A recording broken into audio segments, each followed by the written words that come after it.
hope everybody can see my screen. I have a new cover sheet in response to Roy's request. We're going to talk about third and seat openings, but we're going to take that up this morning. You have seen these slides on opening and third and seat before, so I'm not going to go over every one of them in detail because there's a lot of material here, but I am going to hit the high spots. Don't hesitate to raise your hands and ask a question if I skipped over something or talked too fast or you didn't quite get it. We're always open to questions. So, in the third seat, it's your turn to bid and you've had two passes up to you. All of a sudden, you know that unless you have a very strong hand, game is not in the offing because your partner's a passed hand. Maybe you have less than a full opening bid, and it's pretty obvious in that situation that your side is outgunned because it is likely that the fourth seat has the best hand at the table, and opposite his partner's hand, they may have a game, they may have anything that could beat you and your partner. So the idea with a third seat opening there are several ideas behind it, actually. And some of the ideas that are in this slide set require a bit of courage on your part. And I know that can be hard to come by, particularly when you're a newer player. But if you take a deep breath and do it, you will find that often it works out all right, even if you don't make the bid, if you're a little bit sensible about opening in the third or fourth seat. Now, but if it bothers you a lot to go off even in one trick, then maybe opening light in third or fourth seat is not for you. This is a matter of personal and partnership style. So be sure you discuss these ideas with your partners. You can get some very good results, but occasionally you can get a bad one, and you have to be willing to live with that in order to use this. Now, another thing, if you're opening in third seat and you have a normal hand opening 12 or more high card points, bid your hand the way you always would. The ideas here are only for holding hands that are considered light. Now, the next question, of course, is how light can you be? Don says that even in third seat, so long as you're within an ace of a normal opening, that is considered acceptable. Correct me if I'm wrong, Don, but I've heard him say that on many occasions. I thought what it says is near average. You can open a hand with near average, which is defined in the convention charts as 8 high cards or a rule of 17, I believe. So, rule of 17. Okay. We all know that we can open in first and second seat if we make the rule of 20 or the rule of 20 plus 2. So a rule of 17 seems reasonable in third seat to me, but that, of course, is up to you and your partner. Now, yes. When you are going to open light in third seat, you need to observe a few guidelines. I personally never open light in a minor suit unless I have a big string of them, and then, of course, I'm going to preempt. This is third seat only, third seat. If I open one of a minor, it is pretty easy for the person sitting in the fourth chair to overcall in a major suit, and they can take the contract from you easily.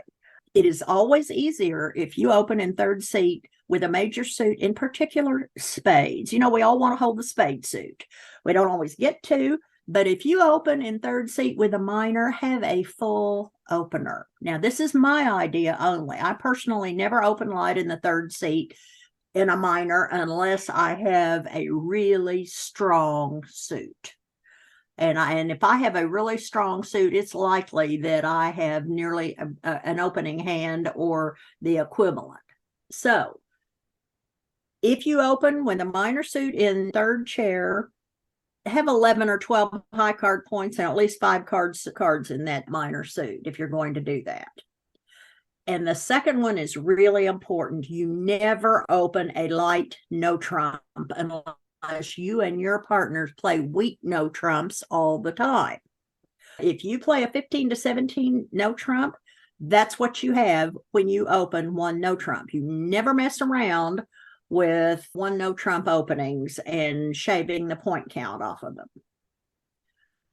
Now, you will find many people, more experienced players, that will open a major suit with only 4 cards in it. And you've probably seen on the convention card where you have the option of 4 or 5 cards and in any seat, first and second or third and fourth. It is not heresy to open a 4-card major suit in the third seat. But it should be a good suit, because if your partner thinks you have 5, he's going to raise with 3 small. Or maybe he has honor third. But the thing about it is that he will raise you with 3. So you need to have a good suit.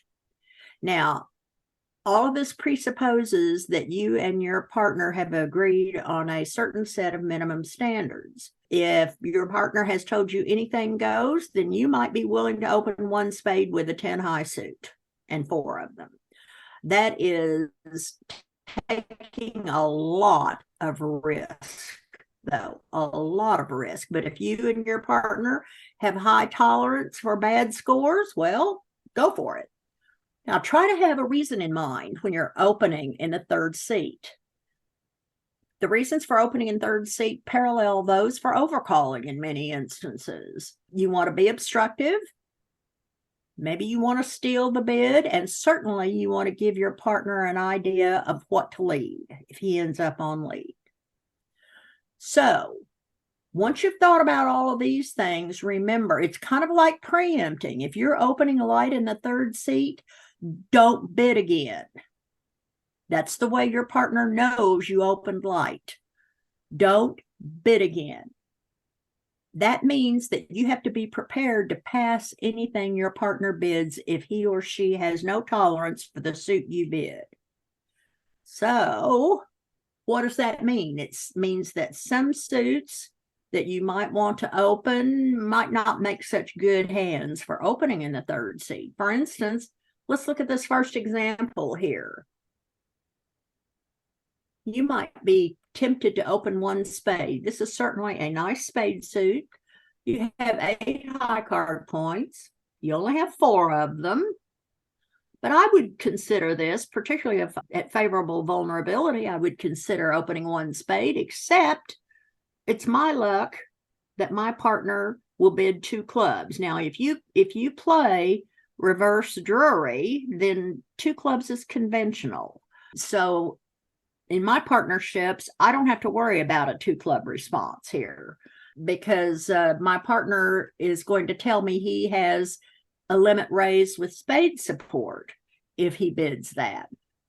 But if you don't play reverse Drury, you need to look at this hand and say, if my partner rebids clubs, he isn't going to be happy if he ends up with a contract playing a 5-1 fit, because I'm not bidding again. I'm not bidding again. I have opened with only 8 high card points here. So partners' bids are not forcing. Remember, your partner is a passed hand. A passed hand cannot force except by using a Q bid or a conventional response like reverse Drury. So remember the number 1 rule in bridge, and that is keep your partner happy. If you and your partner don't play reverse Drury here, then I would strongly advise against opening this 1 spade, because if your partner bids 2 clubs, he's going to want to reach across the table and wring your neck. But this next hand that looks worse, because there's no shortage in it anywhere, is actually a better example in this particular situation, because if your partner bids 2 clubs, you're perfectly okay with that. You're perfectly okay if he bids 2 diamonds or even 2 hearts. If he bids a new suit, he has no right to expect that you might have 4 hearts, and should never bid hearts with only 4 of them. He should have at least 5. He may or may not have 5 diamonds or clubs, but you at least have 3 cards with him. He's not playing a 4-2 fit. So the other thing here is 1 spade is obstructive. It means that the person on your left, if he cannot overcall one, no trump, has to open at the 2 level. Maybe his hand is suitable for that, and maybe it isn't. And your partner knows exactly what you would like led if he ends up on opening lead. So this hand right here with a 1 spade light opening in 3rd seat has a lot of things going for it. Now, conversely, this hand with the 4-card heart suit to the 10 isn't great. It will obstruct the opponents a little bit, and you can pass any of partner's responses without feeling at all guilty.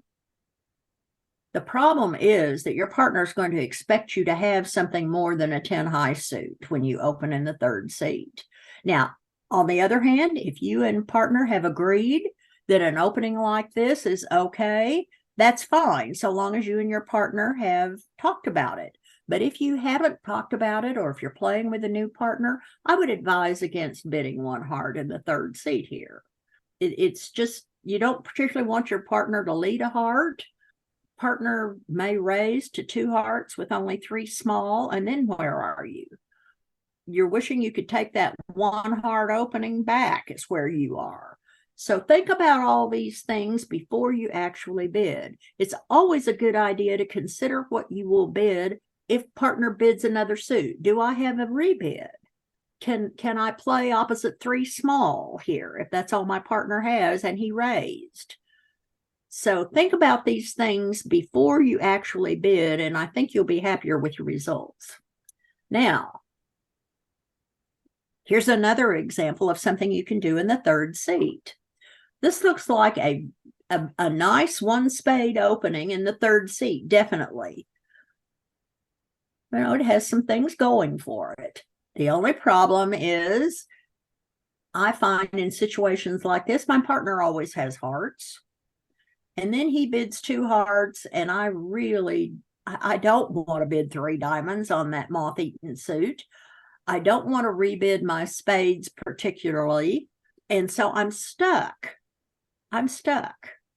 My partner, when my partner bids another suit, he basically says, I don't have 3 spades here, partner. What do you think about this suit? So instead, in the 3rd seat, consider opening 2 spades. Yeah, I know there are only 5 cards. There really are only 5 cards, but that's okay. This has 2 things going for it. Number one, your partner's not going to get all excited. I mean, after all, he's a passed hand, and you have just bid 2 spades, a weak 2. You have the right point count for it, definitely. And you have 3 of the top 5 honors in your hand here. Not a bad 5-card suit at all. So a 2 spade bid here says, this is where we play it if we play the hand. Your partner is not going to respond to a weak 2 bid because he's a passed hand, unless he has support. He should have at least 3-card support for you to raise. Well, you may be short a trump for the law of total tricks, but he's a passed hand, so he's not going to get all excited and bid a game. So you may get a bad result, but most of the time when you have the boss suit here, or if you can play the hand there and maybe go down only 1 trick, or you might even make the bid if partner has the right stuff for you, then this is not a bad result. Remember, it's not the final score that makes the difference. It's how little did you give the opponents on this hand, or how much did you get on this hand? If the other side has a heart, an invitational heart bid, or even has a heart game, which is possible if your left-hand opponent has the right hand, then if you open 2 spades with this hand, you have really obstructed the bidding, and you may keep them from a contract that they would have found otherwise if you had not entered the bidding.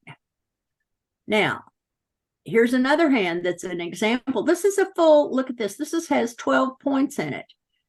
I said make your normal opening bid in the 3rd seat. This has 12 high card points in it, but it's a crappy 12 in any seat. All your high card points are in your short suits.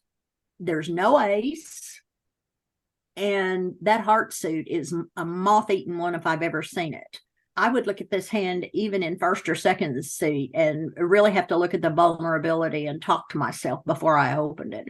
This is not a good 12-point hand, but that doesn't mean that you might not want to open it in the third seat. I said open and bid normally. If you would open this hand in first or second seat, then you should open one heart in third seat. But I wouldn't like it. I wouldn't like it. I don't like my hand here. Now, here's some perfectly reasonable third seat openings. Notice this first one has only 4 spades, but they're 4 of the top 5 cards. That's a pretty good suit there. And after all, you do have 10 high card points. This would be a good 1 heart opening here. This is 10 points. You can open a heart. If partner has no support, maybe he'll bid spades. Who knows? And on number 3, if I'm going to open this hand, and I would think about it, this is 11 high card points with 2 bullets in it. If you decide to open this hand, open it a spade for the preemptive value. Notice I made these suits almost exactly identical. If you were opening a full hand, a full opener here, you would open it 1 diamond. But in the third seat, you can consider opening this 1 spade for the preemptive value. Now, 4 card suits. Here's another 4 card spade suit. This is another 12-pointer. Rather than opening this 1 club, I would open it 1 spade. If we don't buy the contract, I sure want a spade lead over a club lead. And I have forced the opponents to the 2 level if they want to bid. So think about that in this situation. How obstructive can I be? Now, here's 1 heart versus 1 club openings here. If you and your partner have discussed how good your 4 card major suit has to be, then you should abide by those agreements. Some people expect the bid of a 4 card major suit in third seat to be just lead directing. In other words, it's a good suit. Others adopt the philosophy that they want to be as obstructive as possible. In other words, I'm totally willing to open a bad suit if I can obstruct the bidding. So this is another area where you and your partner have to discuss what your style is, what each one of you is comfortable doing. And don't forget to cover or think about vulnerability when you're discussing risk with your partner. Now, when you're choosing opening bids in the third seat, opening 1 spade is more aggressive than 1 heart. 1 heart is more aggressive than either one of the minors. And so this becomes a consideration when you're thinking about opening 1 spade in the third seat. You want to stretch a little bit when you're thinking about that. I would not stretch at all to bid a 4 card minor suit at all in the third seat, not even a little bit. So clubs is a more aggressive lead than diamonds because you don't have, or bid, I'm sorry, because you don't have the option of preempting 2 clubs. So 1 diamond is the most sound of all the bids when you're in third seat, because it generally should mean that you have an opening hand. But if you don't have an opening hand, the most aggressive bid that you can make is 1 spade or even 2 spades if you have a good 5 card suit. Now, what does all this mean for the partner of the person who opened in the third seat? Well, first thing he has to consider is my partner may have a real opening bid, particularly if he opened one club, one diamond, or one no trump. Those should all be sound openings. If your partner opened a major suit, make your normal response to that major suit. If you would raise to 2, then just do it. Just do it. If partner passes your next bid, then you know he either had a minimum opening hand or he opened light. One of the two. You may end up despairing after the dummy comes down, particularly if you're playing the hand and think, where in the world am I going to get tricks?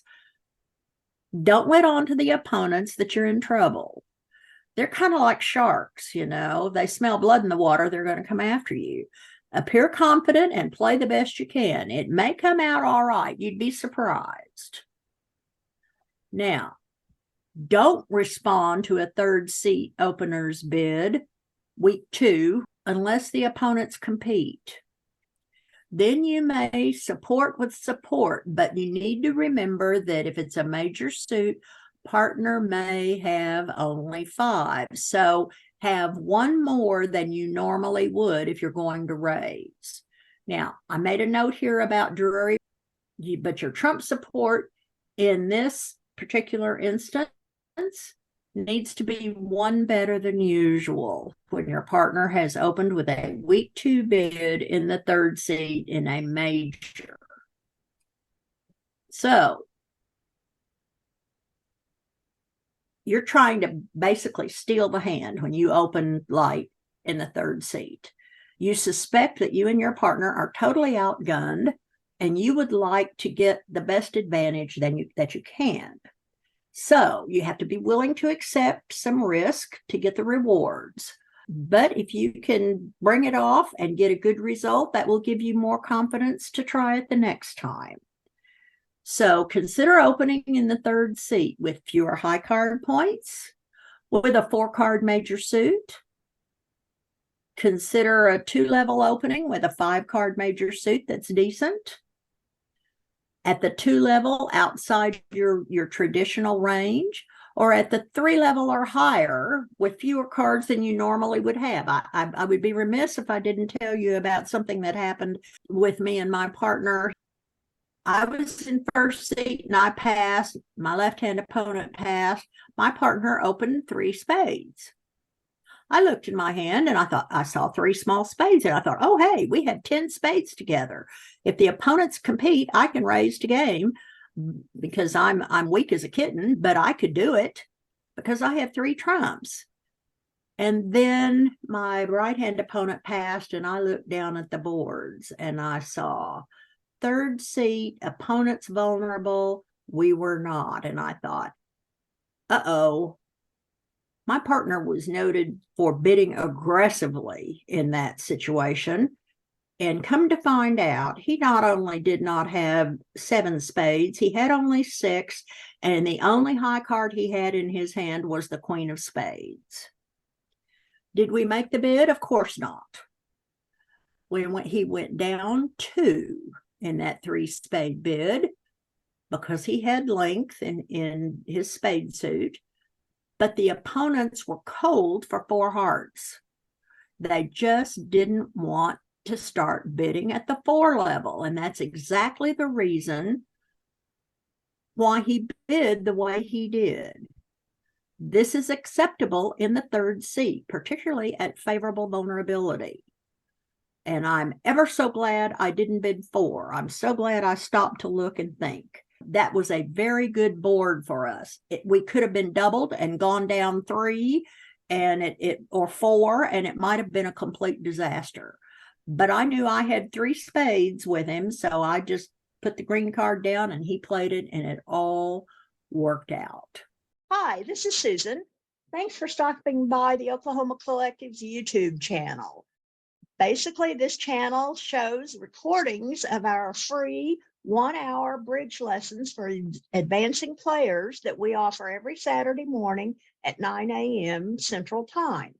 If you would like to join us, send your contact information to the email address shown on the screen, and we'll be happy to send you the link. If you would like to follow our channel and be notified when a new recording is uploaded, just click the Oklahoma Collective button below. Thanks for stopping by. Bye.